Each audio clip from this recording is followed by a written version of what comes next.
এই জায়গাটা এত সুন্দর বলতে কি, আপনি দেখেন পাহাড় ওইদিকে, এদিকে পাহাড় আছে, আমার দেন সামনেও পাহাড়। এই জায়গাটা সাধারণত কেটে রাস্তা বানানো হয়েছে। এই পাশে দেখেন পাহাড়, মাথায় মানে মাটিগুলো নিয়ে গেছে আর কি।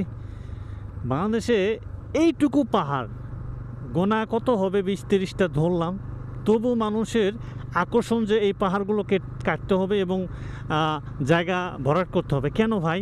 কারণটা হচ্ছে ইন্ডিয়াতে হাজার হাজার পাহাড় আছে, অনেক পাহাড় আছে, সেগুলো তারা কাটে, তাতে জমি চাষাবাদ করা যায়। কিন্তু আমাদের যে এই পাহাড়গুলো, ছোট্ট পাহাড়, অনেক ছোট, এই পাহাড়গুলো যদি কাটা হয় সেক্ষেত্রে এই সৌন্দর্যগুলো পাবো কোথায় ভাই?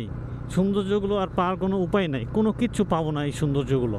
কারণ হচ্ছে যে যতক্ষণ না পর্যন্ত হচ্ছে যে এই পাহাড়গুলো থাকলে আমরা সুন্দর একটা সৌন্দর্য পাবো। দেন সাধারণত এই রাস্তাটা আগে অনেক ছোট ছিল, এখন অনেক বড় করছে, তাহলে ভালো না?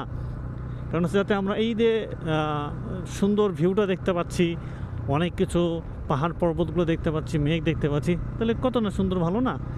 কিন্তু এই জিনিসটা না অনেকজনে দেখতে পারে না, যে আমরা অনেক জায়গা জেলা থেকে আসে ঘুরে যাই, এগুলো দেখতে পারে না। So very bad.